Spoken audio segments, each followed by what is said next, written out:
This is Cryptids and Comedians, the show where two stand-up comics talk about mythical creatures, legendary monsters, and fabled beasts the way we talk about that time we were so funny we got asked to go to a swingers club afterwards, but it was the kind of swingers club where it was just women, and they needed just one guy just for that one night.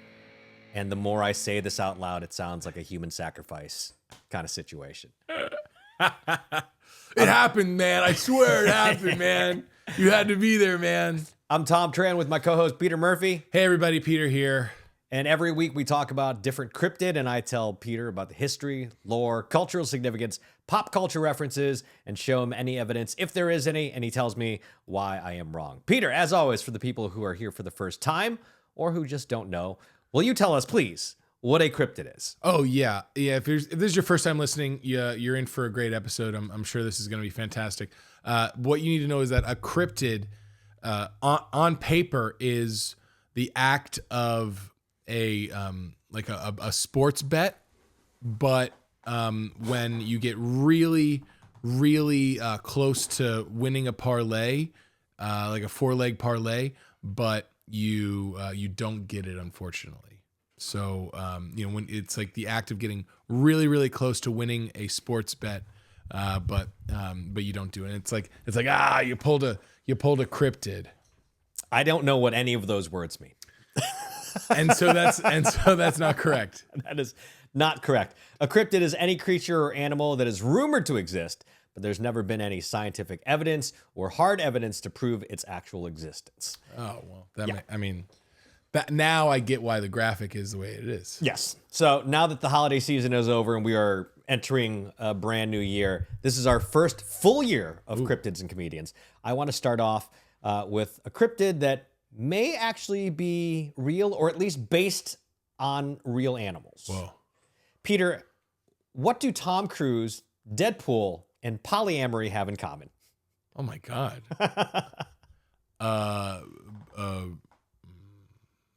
Respawning?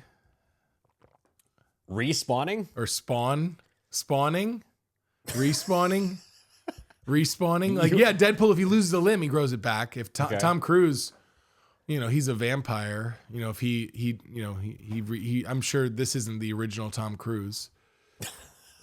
And then, do you think the Scientologists are just growing different Tom Cruises? Yeah, Okay. I think so. I think there's 7 or 8 different Tom Cruises, and that's just a testament to his career. And then, in a polyamorous relationship, I imagine there's a lot of spawn being, thrown in different directions. Spawns, that's not how you pronounce that word. Oh, okay. But Close enough. kind of close. Not really. Tom Cruise, Deadpool, and polyamory, they all love unicorns. Oh. When you said Tom Cruise, Deadpool, polyamory, I thought you were going to turn into a new version of We Didn't Start the Fire. Tom Cruise, polycool, unicorns, and wow, they all love unicorns. They all love, well, at least they have something to do with unicorns, and we'll talk about all that in just a little bit. But picture this. You're wandering through a dense medieval forest, trying not to get eaten by something with probably too many teeth. And then suddenly, bam, there it is. A horse, but fancy. A horse with a horn. A horse with one horn. A unihorn. Ooh. Or, as normal people call it, a unicorn. Ooh. We're talking about unicorns this week, and at their simplest, unicorns are mythical creatures usually described as elegant, horse-like beings with a single spiraling horn emerging from their foreheads. The typical unicorn is white, graceful, gives off a I drink moonlight and listen to indie folk vibe. They're usually known for purity, magic, and healing abilities. They're basically the fantasy world's emotional support animal, if the emotional support animal could also cure diseases. Amazingly mythical. Yes. But did you know unicorns weren't always super cuddly and magical? Did you know that? No. They were originally fierce and deadly if you pissed them off. Ooh. So let's talk about the unicorn. Across cultures, unicorns symbolize goodness, rarity, and the impossible. They've been everything from sacred guardians to symbols of nobility to the much sought after romantic partners. So, big picture. Unicorns equal magic, majestic, annoying, perfect horses with horns. But the legend didn't start with sparkles and rainbows or glittery notebooks. Their history is way older and way weirder. So, let's talk about the oldest rumors.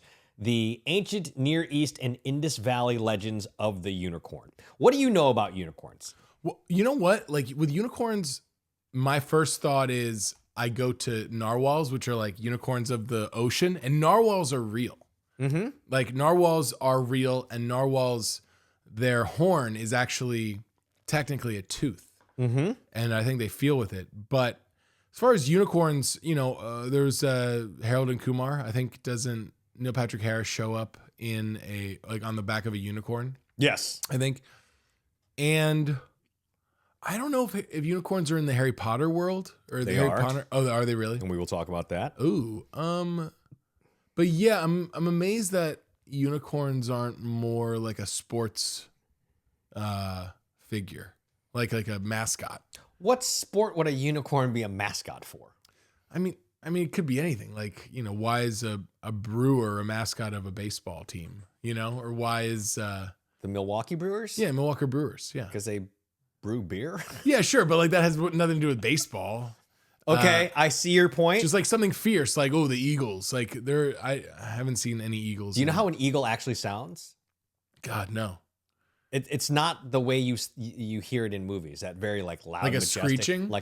It always sounds like majestic and almost like a roar.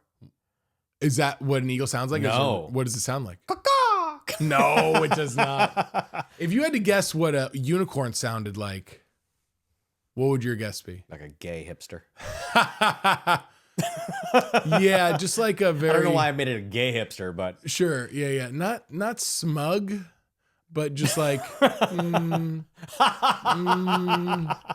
like if you ask it a direct question, like, did you, would you like to, do you want to host game night? I feel like it's a humming, buzzy, non-committal sound coming from a unicorn. What do you think? like somebody who's not sarcastic, but I guess sarcastic. Like Yeah, sarcastic. Yeah, sarcastic and like a hipster. A hipster. Right. I feel like unicorns would live in Silver Lake. Ha! I think. Well, let me tell That's you a this. local reference. Totally. Yeah. Oh my God, the Silver Lake Unicorns. That would be a great basketball team or soccer team or like hockey, like co-ed hockey team. I think the hipsters are dying out. I think the hipsters are gone. Really? Yeah, because at this age, anyone that would be considered a hipster is in like their late 30s, and like they've either learned through life or their parents now, and they just can't, like what self-respecting adult would bring a record player around with them just to listen to it on headphones at a coffee shop? Hipsters are gone. Hipsters are gone. Have you seen a hipster do that? Oh, totally. Yes. Really? Yeah. It's as common as, somebody bringing a full desktop computer to a Starbucks and then working on it. I don't know how often you've seen that, but it does happen. No, I'm not saying it happens all the time. Yeah. People editing photos. Yes, totally. But I think hipsters are dying off. So like unicorns, they're dying off. I think you're more likely. Yeah. See, yeah. There's a different name for it now with the next generation of like Gen Z and everything. Like hipster, like we're far from Brooklyn Sleaze era Matt and Kim music, 2008.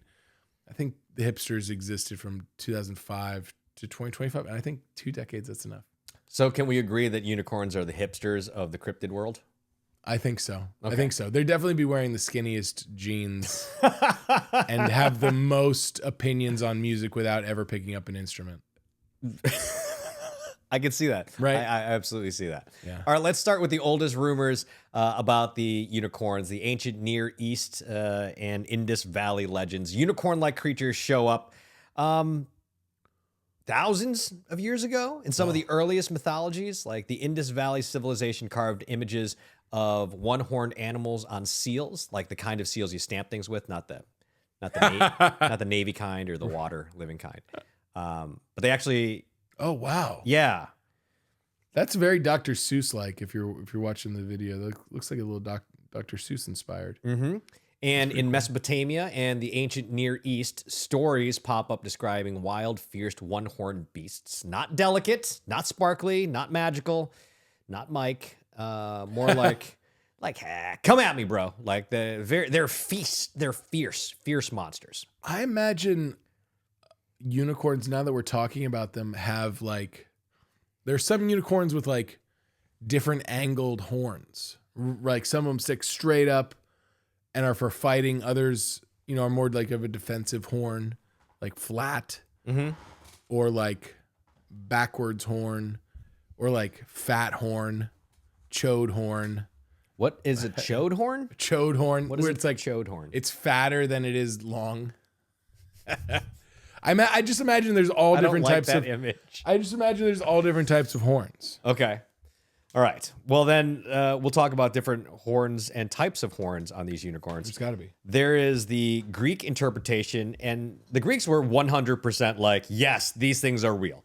They 100% believe them. So the Greeks, they would hear stories from travelers from Persia and India who told tales of unicorns, and the Greeks fully believe these stories. Like 100% believe these stories. Greek historians like Cestius wrote descriptions of unicorns as if they'd like personally interviewed one.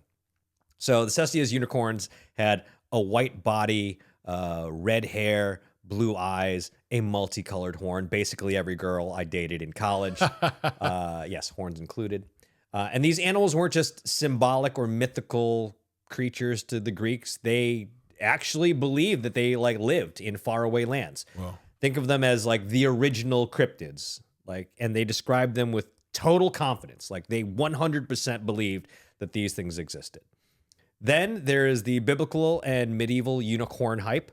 When the Hebrew Bible was translated into Greek, a mysterious animal called the Reem, which is probably an auroch. That was, let's see.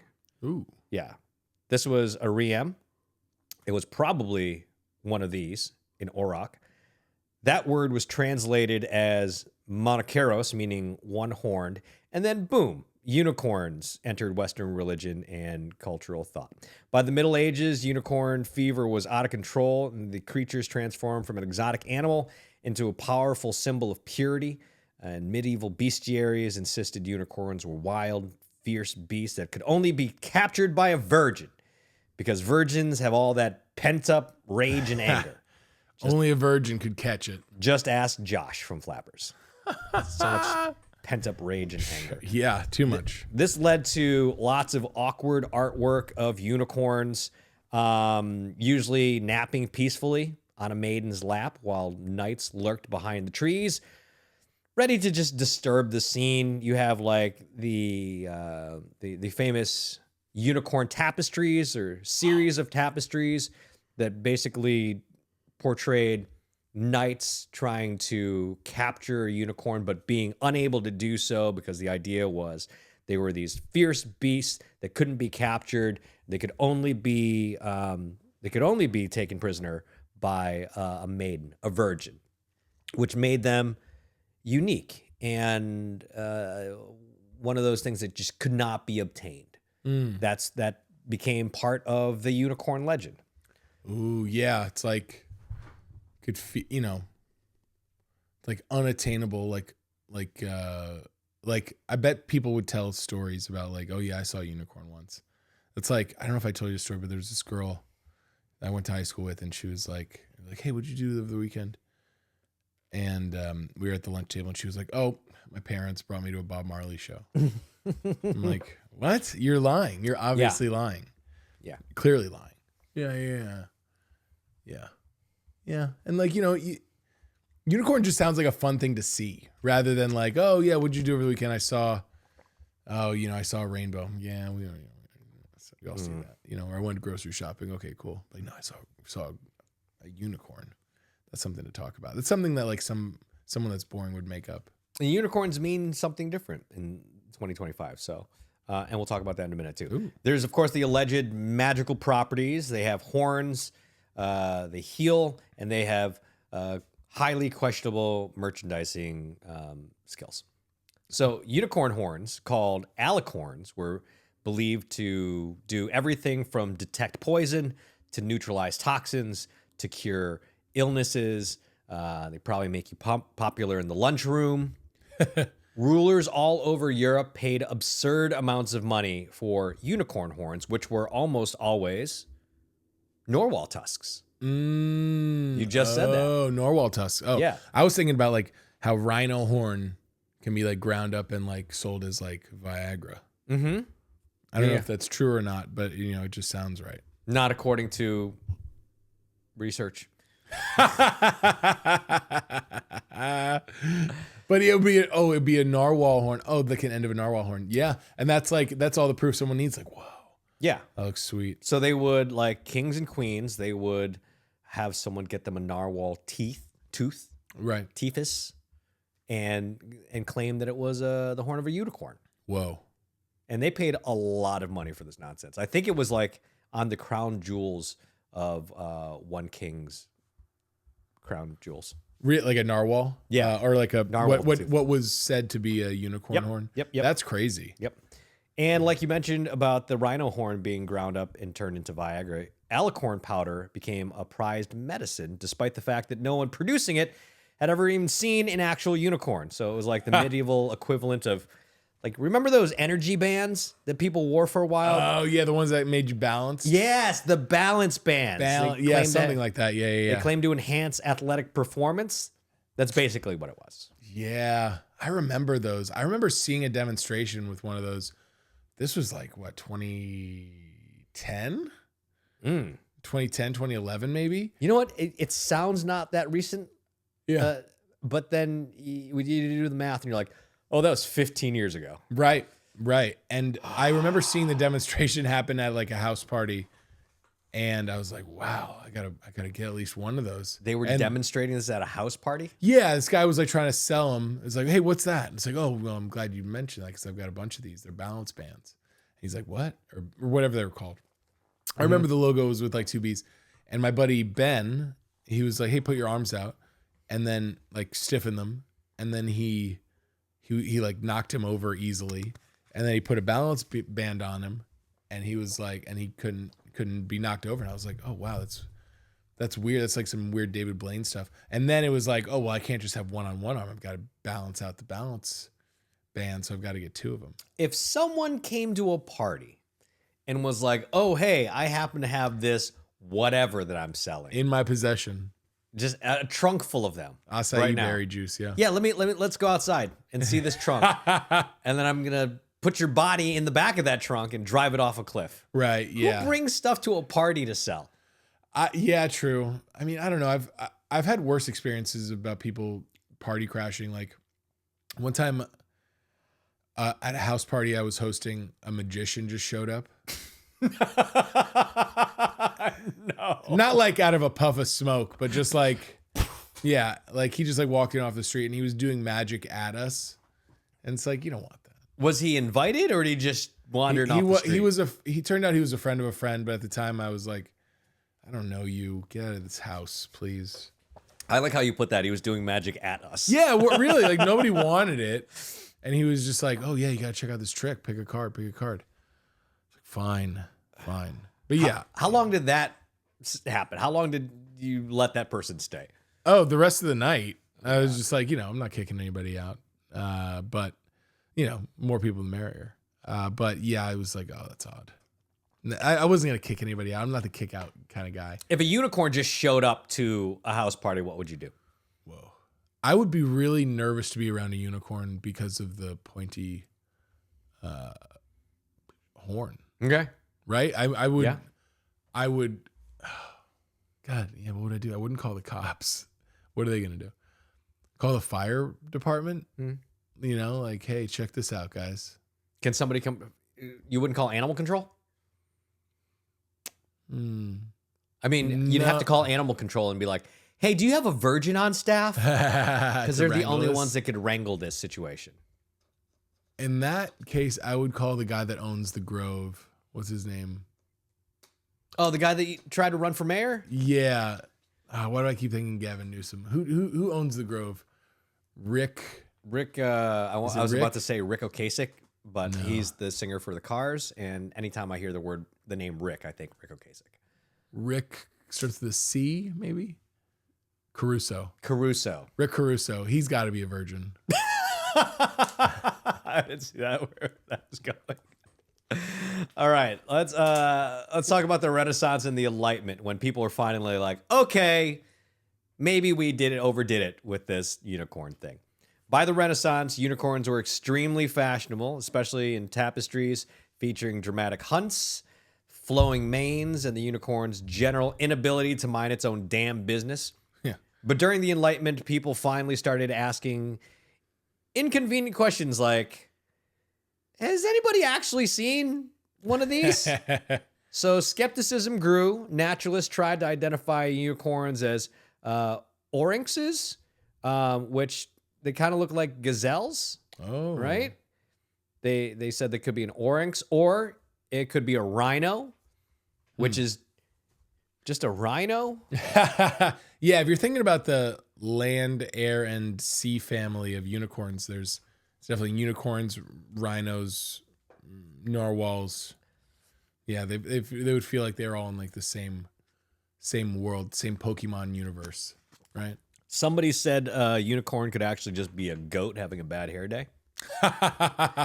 So unicorns slowly moved from being totally real animals, we promise, to beloved mythical icons. There are also global variants. Did you know that there were global variants? Whoa, of unicorns. I imagine the German unicorn is like super goth. Right, and like black unicorn with the sweeping bangs. Like Tobey Maguire in Spider-Man 3. Exactly. Venom, yeah. Exactly. Yeah. Venom like, Spider-Man. Like dickhead Spider-Man. Dancing around. Yes. So not all unicorns are horsies, as it turns out. The European unicorn is just one version of the legendary animal. There's the Chinese qilin, which is a benevolent dragon, deer, ox hybrid, because of course it is. With a glowing body, it's usually associated with peace and prosperity, much less cute horse, much more spiritual VIP guest, I guess. Look at that. Yeah, wow, that looks like Mystique from X-Men. Oh, I did not. Yeah. In a way. Yeah. I also probably butchered that pronunciation. Quilin? I mean, it's Quilin. So as an American, I would say Quilin? Quilin? I'm looking at you to pronounce this Chinese word as if between the two of us, you're the one that should be able to pronounce it correctly. You know, my Mandarin is not what it used to be. Okay. And but I would go with you want to say Keelan like you're saying, but it's a just like a gut punch, like one of us is getting canceled. It's like a gut punch or like a Street Fighter. Like what's Ryu say? Get. He says Ayukin, but Ken says Ayukin. Okay, all right, yeah. It's like an Ayukin. Okay. Then we have the medieval Middle Eastern Carchedon, which looks like a fierce rhino-like creature. Carchedon. Oh, yeah, look at that. Yeah, baby. A lot less rainbow bright, much more masters of the universe. Whoa, totally. Do you think something like that could exist? Oof. You know what? No. No, because the look of disappointment on your face is just like, no. No, because we would kill it. We would just kill it. You know, everything's got to be a trophy. We would definitely eat that. Yeah. This is something we would definitely eat. I don't know. I'm not. Well, hold on a second. Mm-hmm. You say we'd eat that? I'm. You know, some redneck out there would be like, I would turn this into steaks. Look at those legs. God. Just reminded this joke that Norm Macdonald said. But I am apprehensive to eat anything that isn't already traditionally eaten. Turkey, chicken, I'm eating it. Cows, eating it. Pigs, I'm eating it. Yeah. But like, if it's on an animal, I'm eating it. Chicken that has been I have. Yeah, fish eyeballs. Not afraid of it. Oh, I haven't even eaten fish But if eyeballs. I discover an animal, my first thought would be, I don't want to eat that. I don't want to try and eat that, you know? Okay. Even though Like so if you discovered Bigfoot, your first thought wouldn't be Bigfoot steaks. Right. Yeah, exactly. Bigfoot steaks. Yeah, because like what do we do with animals? We either breed them or we eat them or we milk them. I wouldn't want to milk that guy. That'd be Would you milk Bigfoot? Man, what if we discovered that Big Milkfoot? What if we discovered that Bigfoot had the most delicious milk? Oh my God. Whoa. That's unicorn milk. Unicorn milk. Unicorn milk would be, man, that's fun. I mean, you got to imagine it looks like a sugary cereal milk. Right? Oh my God, yes. Right? Like a Starbucks drink gone wrong. Yeah. I think they even had a unicorn. Oh, they did. They did. We'll talk all about that. Purple and crap. Yeah. There's also the Persian Shandavar, a unicorn with a hollow horn that makes music when the wind blows through it, which makes me question where the wind is blowing through. Like, if you look at this, that's fun. And you're like, okay, that horn makes music when the wind blows through it. No. Would the wind blow through its butt? Maybe there's little holes through the spike. Maybe that's what those things off the side are, because it's not just a straight, it's not just a horn. It's got bumps on it. Maybe those bumps are hollow? Like a flute. Yeah. Oh, like a flute. Like a flute. Yes. Okay. Now you get it. Yes. That makes sense. Okay. So unicorn-esque creatures show up across cultures, each bringing its own flavor. Sometimes they're gentle, sometimes they're monstrous, sometimes musically inclined. So how did we get the modern unicorn? By the 19th and 20th century, unicorns had transitioned fully into symbols of innocence, rarity, magic. They became friendlier and more pastel, heavily associated with fantasy and literature. The horn became less of a weapon and more of a wand glued to a horse's head. Unicorns eventually slid fully into pop culture as icons of whimsy, empowerment, and the motto of "I'm gonna choose joy," and whether you like it or not, that's how it's gonna be. Yeah, very Lisa Frank. Yes, very Lisa Frank. Yeah. Trapper Keepers. So now they're everywhere, from motivational posters to novelty coffee mugs, entire conventions dedicated to them, and even medieval scholars would be very confused by how much people love unicorns. So let's talk about pop culture references. You talked about Lisa Frank. What do you know about the Trapper Keepers? Oh, yeah, man. I think I had one growing up. Not like a crazy Lisa Frank one, but I think the Trapper Keepers, it was just like a good way to keep all your binders in one place, right? God, Trapper Keepers. Kids these days don't know. No. They don't know what it was like to go to Kmart and right before school and Trapper Keepers and notebooks and just how did we get convinced that back to school shopping was fun? Like someone convinced us of that. Yeah, Kmart doesn't even exist anymore. I don't think. I know. And we were convinced that back to school shopping was fun because there was always like a tax-free week. I don't know if you had the tax-free week, but in Florida we had a tax-free week. Everything from like apparel to like school supplies was tax-free, so you didn't have to pay the tax on it, which was a pretty cool incentive to like stock up on whatever you needed. I don't know if did you have that where you were growing up, like a tax-free week, like school clothes or school supplies or like shoes tax-free? No. Yeah, it's pretty cool. Yeah, we had that in Florida. That's what was exciting, or it got my mom excited about, going shopping. And then that first outfit, it's just that you wear on the day one, is just the crispiest outfit.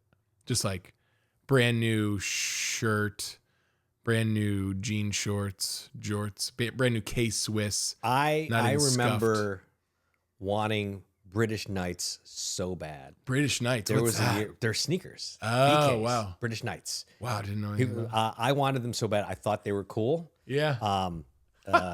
Everybody's like, "Why are you wearing Burger Kings on your feet?" I was like, "I hate you." Oh no. But I was like, my family's kind of poor. So British Knights sounds cool. Yeah, they were cool. Well, I mean, I thought they were cool. Dang, I'll have to look those up. Yeah. So I think of all of the cryptids I've ever discussed or learned about, unicorns must be the most commercialized. Yeah. These creatures have absolutely saturated pop culture. If unicorns had agents, they would be negotiating royalties for sure. So let's talk about literature. Of course, there is The Last Unicorn, and the film of the same name from 1968, written by Peter S. Beagle. There's C.S. Lewis's The Chronicles of Narnia. And the Harry Potter films that they appear in. There's, of course, Legend from 1985, the film with Tom Cruise, where this was my first exposure to unicorns. Really? I was like 7 years old when I saw this, probably. Did you ever see Legend? I have not seen that movie. No, it's called Legend with Tom Cruise. Tim Curry was in it, and he played Satan. And it's the most... Whoa. I should have grabbed a photo, but it's just like the most... When you think Satan, when you think that dramatic, red, giant, big horns, Tim Curry played that interpretation of the devil or Satan in Legend, and it was... I bet it was perfect. Frigging awesome. Damn, he's so good. It was amazing. He's got to be the best devil for sure. This is the second time we've mentioned Tim Curry on the pod. Yeah. Oh yeah, he's got to be great. Also, nobody could be a better devil than him. Just like prime Tim Curry playing the devil. Mm-hmm. This is like 85. Yeah, it's prime Curry right there. Yeah. We're gonna have to watch Legend. Oh man, dude, got to see that. We're gonna have to see that. I didn't want to say this, but now that we're talking about it, I think Tom Cruise is technically a unicorn. Because he's got that like middle tooth. Do you know about this? No. What? Tom Cruise has a middle tooth. You know how like in the middle you have two in your mouth, you have two front teeth? Yeah, incisors. Tom Cruise, the front. Yeah, incisors. Tom Cruise has one. What? It's like he has a tooth that's right in the middle of his mouth. Like what? Here. Like where there's two, this is my mouth, this is Tom Cruise's mouth. Teeth. Yeah. If you draw a straight line down his face, he's got unicorn tooth. Unicorn tooth. A single is like a Tom Cruise like single front tooth. If you Google that, you'll see it. And especially like younger Tom Cruise, he had like, before the veneers kicked in, he had a single front tooth. I think even post veneers, he has a single front tooth, one tooth, and that's what makes him a unicorn. If a narwhal husk horn is the tooth, then Tom Cruise is either a narwhal or a part of the narwhal family or a part of the unicorn family. What say you, Tom? Well, I am Googling this. I'm looking it up right now, and I think maybe my VPN is giving me issues. But this is what I'm talking about. Okay. Let me see if I can find that photo. Okay, yeah. Yeah, look at that. Okay, I see it. Okay, yes. But do you see it now? Yeah, I do see it now. Like his teeth are just ever so. He's got 3 incisors, if that's what you call them. Right. Yes. If you split his face right down the middle like that. Yeah. Yes. Yeah. Well, I mean, how else would you measure the middle? Right down the center. Dial down the center. 10, 10, 220. Right. I guess you are correct. Yeah. Yes. Right down the middle. Yeah. Okay. So Tom Cruise is a unicorn. Tommy. Yeah, that's what I'm saying. All right. Not only does he love him, but he is one. Also in pop culture, did you see the movie Death of a Unicorn? No, that came out just recently. It came out recently. It's Paul Giamatti. No. Thomas Anderson. No. The one that never ages. Ant-Man. Oh, Paul Rudd. Paul Rudd. Yeah. Paul Rudd and Jenna Ortega. Yes. Oh, yeah. Very good movie. I wanted to see It's an A24 joint. Totally. It's a very good movie. I feel like there's, in every shot and every scene of an A24 movie, there in the distance is a unicorn. There just is. Really? Like, there's an element of mythicism or, just like magic in every A24 movie, every single A24 movie. But I sadly missed that one. I think that came out 2024. Recently, I mean, I just watched it on streaming. It's a very good film. If you get a chance to watch Death of a Unicorn, I'm pretty sure it's on Amazon Prime or one of those. It's an interesting flick. Really? It is very. I very much dug it. Like from the trailers, I was like, this seems cool. I'm not gonna go to the theater to watch it. Right. Oh no, I go to the theater for Paul Rudd, for Jenna Ortega, for sure. But I was busy. I was busy that weekend. Yeah, probably. I mean, I was busy during. What's the blue movie? Avatar.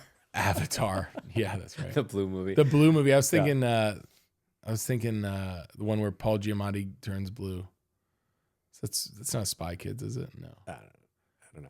It's something. But you know who I think is keeping the movie theaters alive? Touring comedians. Really? Because it's like, what do you got to do during the day?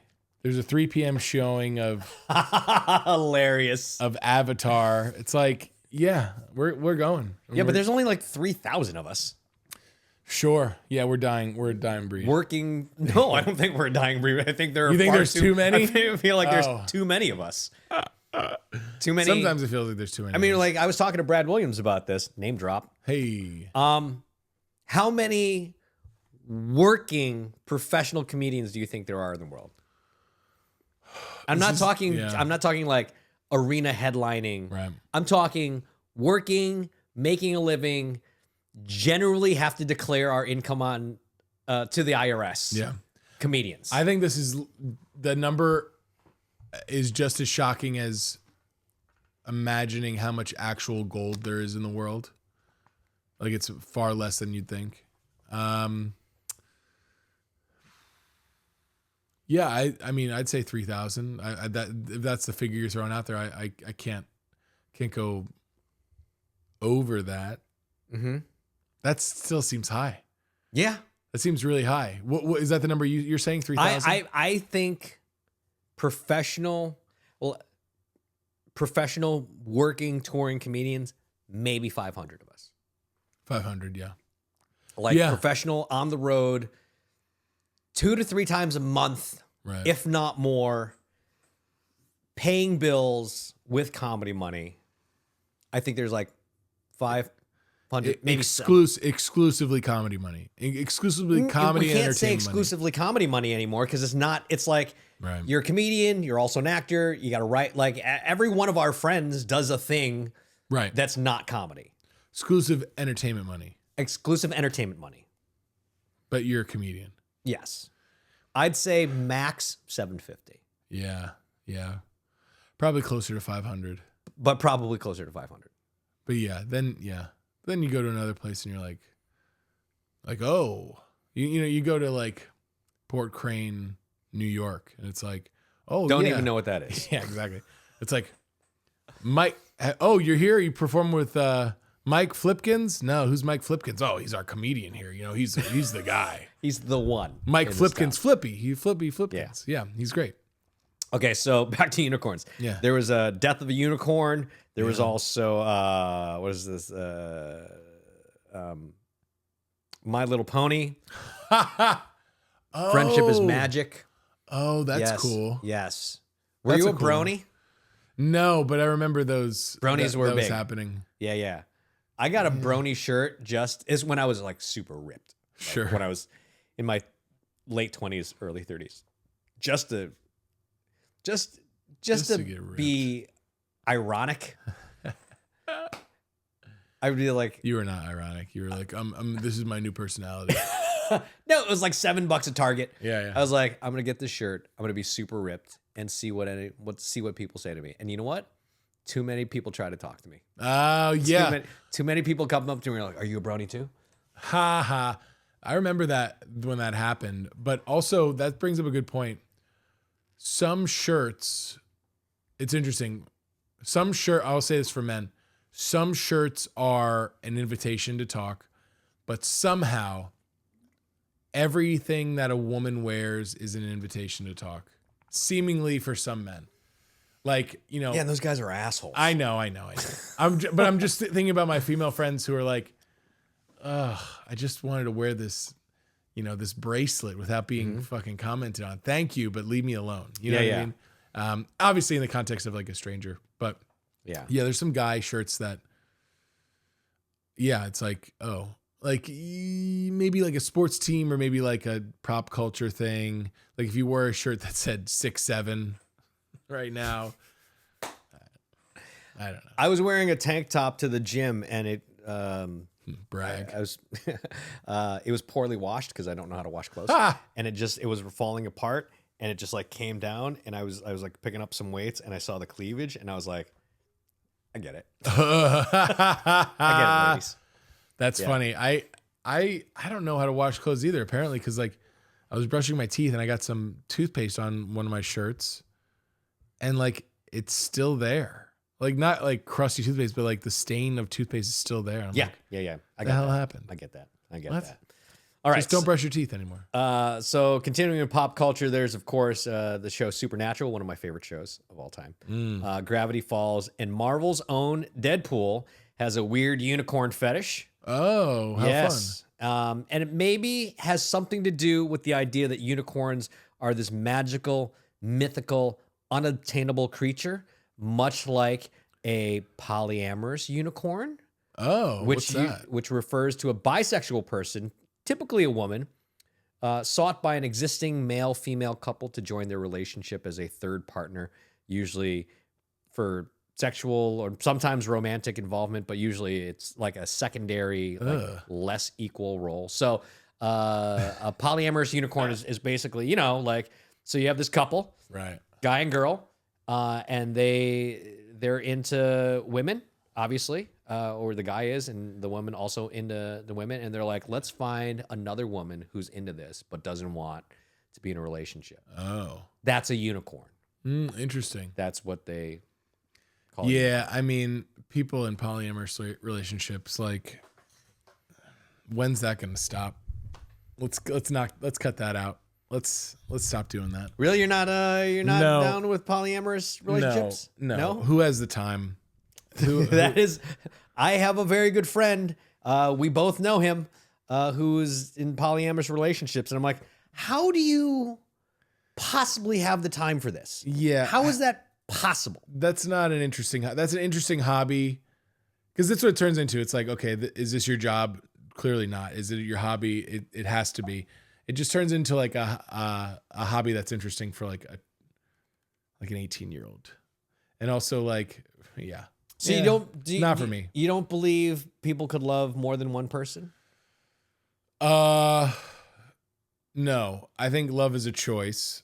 This is heavy here. I think love is a choice, and you choose one person, or you're not choosing that one person. Really? Yeah, because honestly, when this topic comes up, I'm like, I'm seeing somebody right now, and not to brag, but I wanna like play a prank. I want to play a prank on her and just be like, hey, I think we should be in a polyamorous relationship, and like play it serious, like, hey, baby. I do not recommend that. And as a prank, I do not see recommend what she that. says.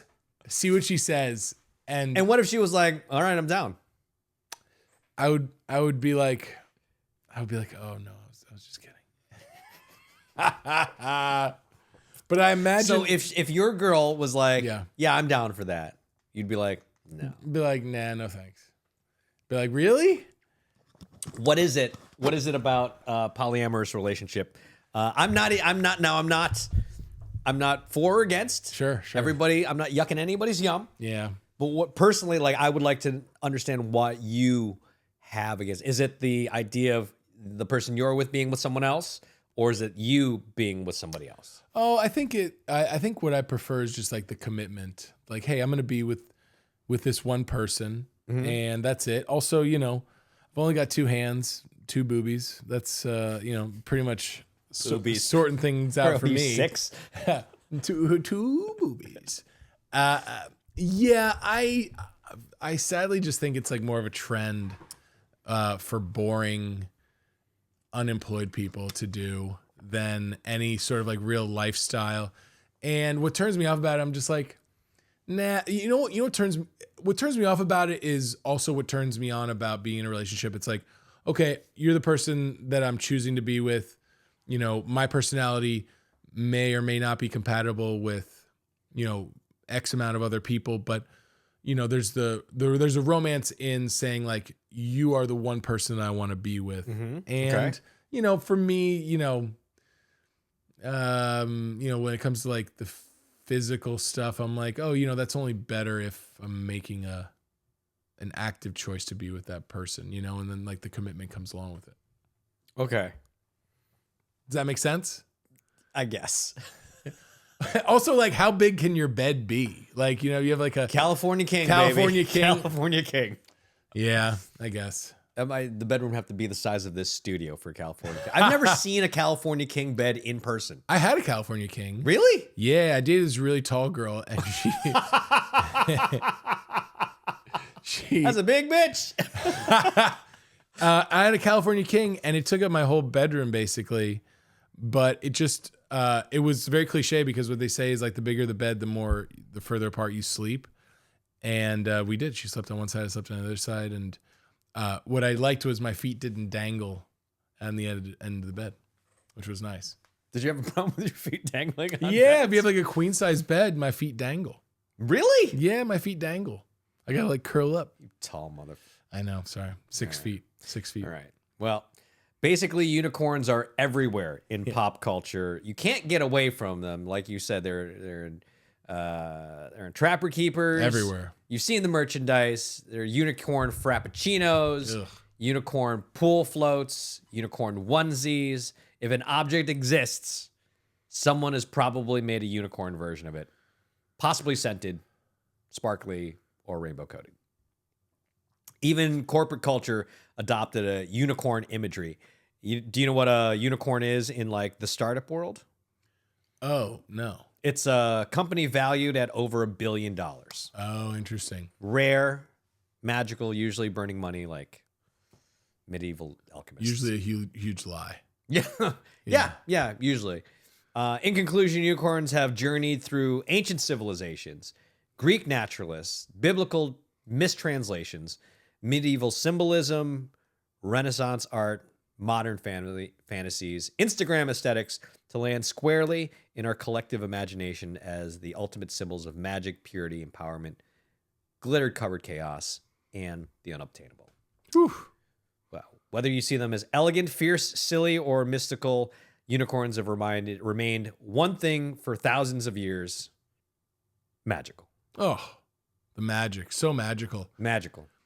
I think for unicorns, it's interesting because like there's a couple of things happening here. One, I think the genesis of the unicorn comes from, some drunken hunters, telling a tall tale. Mm-hmm. It's like, oh, I couldn't make it out, but it only had one horn. And then, I mean, don't you think that could be a rhino or? Could have been. Yeah. But then, then as the game of telephone goes on, you start to like make it up in your mind the same way that like before Coca-Cola popularized the appearance of Santa Claus, he didn't look like that. Mm-hmm. Right. Famously. So I think, he looked like a small Mexican man. Yeah. And who doesn't have a little Mexican friend named Santa?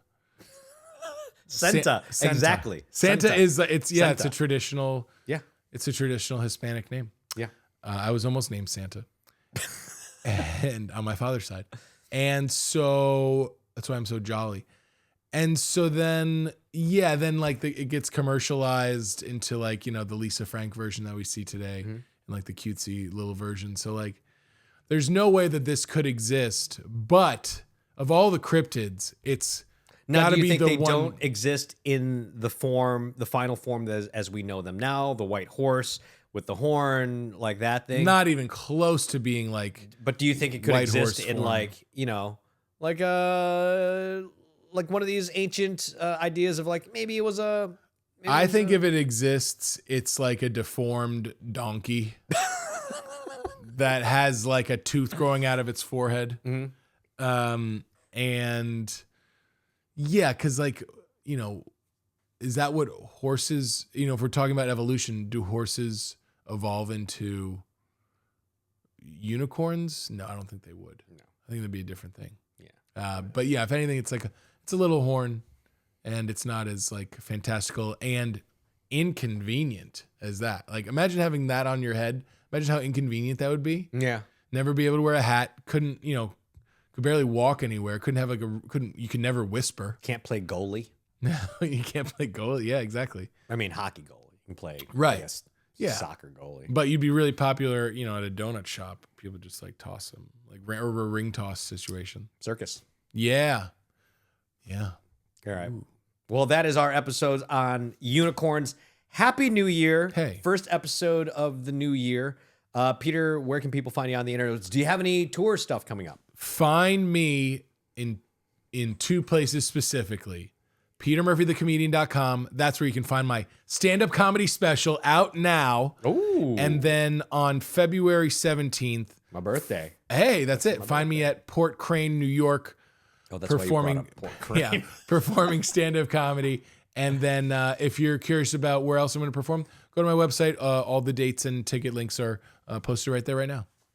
Awesome. Tom, what about you? Where can people find you? I am online at _Thom Tran, THOMTRAN. My YouTube page, youtube.com/Thom Tran Online, where you can find clips of this show. But also, I'm starting a new show called Solar Power for people who might electrocute themselves. It's basically going off grid using solar power for dummies like me, who like every time I touch my solar panels, which you shouldn't touch your solar panels on a regular basis. I'm probably going to electrocute myself. Oh my God, don't do that. So it's all the things about like solar that I'm learning as somebody who's building a solar array in my backyard and trying to go off grid. But also Gears, Behind the Strings, my guitar show. I'm going to be on tour. Let's see. I'm going to be this month, January. I'm going to be at, where am I going to be? San Antonio, Texas. Oh, love it there. Doing Millspouse Fest, or as my girlfriend calls it, MILF Fest, which is definitely 100% is not. That is not that. Millspouse Fest, Military Spouse Festival. It's an organization I work with. I'm going to be performing there. And then in February, I'm going to be with Brad Williams in Indiana. Cool. Both a bunch of shows in Indiana, and then up to Grand Rapids, Michigan, Detroit, and then I want to say Secaucus, but that's not it. That's in New York. Saginaw, Michigan. Saginaw. Oh, beautiful. So a bunch of dates, lots of stuff going up. ThomTran.com for all my tour dates. This show is at Cryptids and Comedians across all the internets. Thank you for watching. Thank you for listening. Leave a 5-star comment or 5-star rating. Like the show, follow the show, tell a friend about it. I'm looking forward to a whole year of Cryptids Comedians with my good friend Peter Murphy. So Thanks for watching. Keep it magical. That's the thing. That's the thing I'm saying now. Keep it magical. Groovy. Keep it magical. That's not the thing I said.